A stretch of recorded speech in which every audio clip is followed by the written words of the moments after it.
Hi friends, ఈరోజు వచ్చేసి మనము S28 GPS 4K డ్రోన్ని ఎలా కనెక్ట్ చేసి ఫ్లై చేయాలో చెక్ చేద్దాం. సో ఫస్ట్ వచ్చేసి డ్రోన్ని ఆన్ చేసి కింద పెట్టేద్దాం. సో డ్రోన్ అయితే ఆన్ అయిపోయింది. సో నెక్స్ట్ వచ్చేసి మనం రిమోట్ ఆన్ చేసాం. ఓకే, కనెక్ట్ అయిపోయింది మనకి. ఫస్ట్ వచ్చేసి మనము జైరో సెన్సార్ అనమాట, క్యాలిబ్రేషన్. సో మనకి లైట్లు వచ్చేసి ఫ్లాష్ అయినాయి. సో నెక్స్ట్ వచ్చేసి కంపాస్ క్యాలిబ్రేషన్ అనమాట. సో లాంగ్ ప్రెస్ చేస్తే మనకి లైట్స్ అన్ని ఆఫ్ అయిపోతాయి. ఇప్పుడు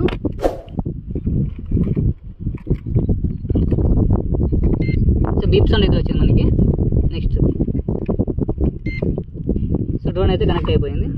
2 times బీప్ సౌండ్. ఓకే, 2 సార్లు బీప్ సౌండ్ రావాలని పెట్టు. సో 1కి అన్లాక్, 1కి టేక్ ఆఫ్.